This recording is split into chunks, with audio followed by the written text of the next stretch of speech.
Welcome to the listening window. This story is called I Moved into a New Apartment. It's written in simple, natural English to help you improve your listening and speaking skills. Make sure to watch till the end, and if you'd like to read along or practice later, click the link in the description to download the full script and bonus learning materials, including vocabulary, a quiz with answers, and a writing prompt.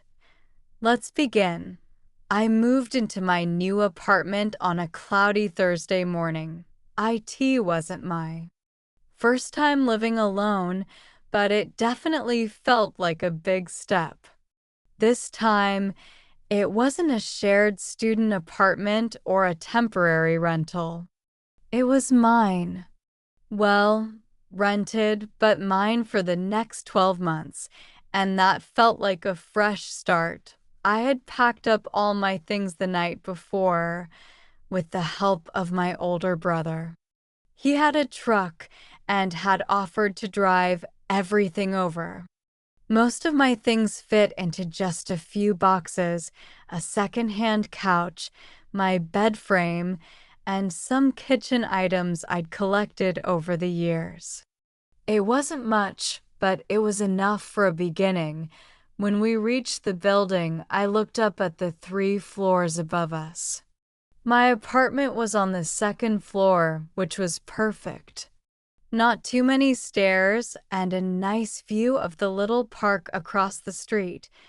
"Ready?" my brother asked, pulling the first box from the back of the truck.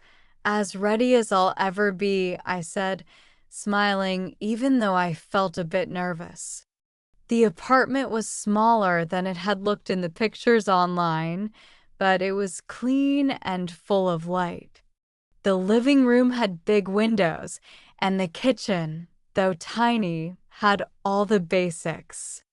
There was only one bedroom and a bathroom with a slightly leaky tap, but I figured I could call the landlord about that later. By noon, we had moved everything in. My brother helped me put together the bed frame and carry the heavy couch inside. When we were done, we sat on the floor, sharing sandwiches I'd picked up from the deli downstairs. "So," he said, wiping crumbs off his jeans, "how do you feel?" "I feel like I just jumped off a cliff," I said honestly, "but in a good way." "You'll be fine," he said. "Call me if you need anything, okay?" I nodded, and a few minutes later, he was gone. That first afternoon was quiet. Too quiet, in fact. I walked around the apartment, opening cupboards, testing light switches, checking if the water in the shower got hot fast. It didn't. I started unpacking some of the boxes, mostly kitchen stuff and clothes. I didn't want to do too much. I told myself I'd take it slow and enjoy the process. Around 6 p.m., I made myself a cup of tea and sat by the window. The view of the park was peaceful. A couple of kids were playing catch, and someone was walking their dog. It made me smile.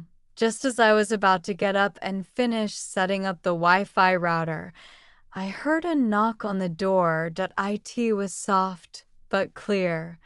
3 taps. I wasn't expecting anyone.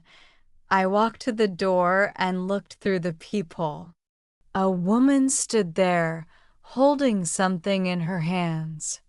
She looked about my age, with curly hair and a kind smile. I opened the door halfway. "Hi." "Hi," she said cheerfully. "I live next door. I saw you moving in earlier.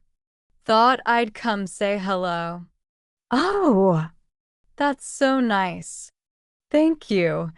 She held out a small plastic container. "Homemade brownies. Just a little welcome gift." I couldn't help but laugh. That's really sweet of you. I'm Emma. Sophia, she said.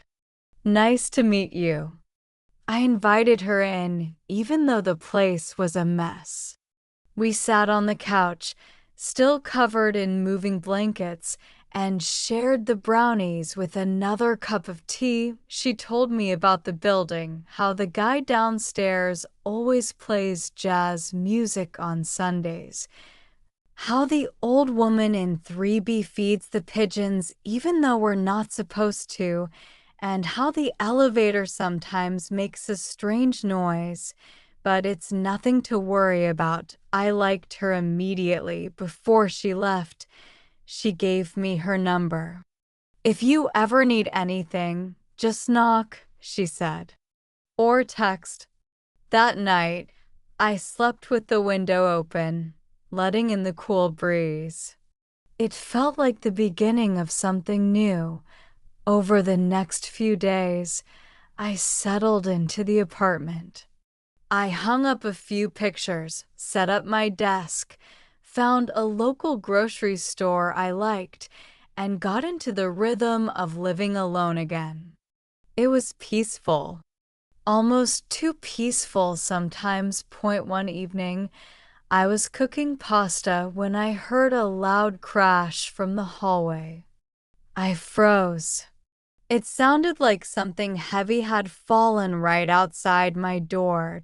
I turned off the stove and stepped into the hallway. The lights were dim.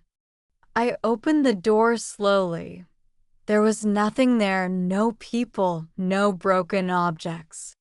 Just a small cardboard box sitting in front of my door. It wasn't there before. I bent down and picked it up. It was sealed with tape and had no name or address written on it. I looked around. No one in sight. I carried it inside, placed it on the table, and stared at it for a minute. Should I open it? Curiosity got the better of me. Inside the box was a small photo frame. In it, a black and white picture of a couple standing in front of what looked like this very building, only older. There was also a folded note inside. I opened the note. The handwriting was shaky. To whoever finds this, welcome to your new beginning. This place holds more than walls and windows. It holds stories. Make it a good one. No signature. No explanation. I stood there, holding the note, unsure of what to make of it. Maybe it was just a kind neighbor. Or maybe it was someone who used to live here, leaving a message for the next person. Either way, I felt a strange sense of comfort. Later, I showed Sophia the photo and the note. She hadn't seen the box. She didn't recognize the couple, but she smiled. This building's been around forever, she said. Maybe it's just welcoming you. We both laughed. Over the next few weeks, Sophia and I grew closer. We'd have coffee together in the mornings or go for walks in the evening. Sometimes we'd just sit by the window and watch the world go by. The apartment started to feel like home. One night, we were talking about the box again. Do you think you'll leave something behind when you move out? She asked. I thought about it. Maybe, I said. Maybe I'll leave a note. Or brownies. We both laughed, and I realized something. This wasn't just an apartment. IT was the beginning of a new chapter. One filled with quiet mornings, surprise boxes, kind neighbors, and unexpected friendships.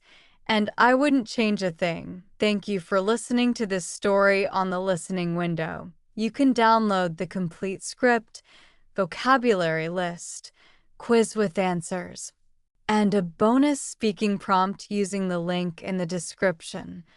If you enjoyed the story, please like and subscribe.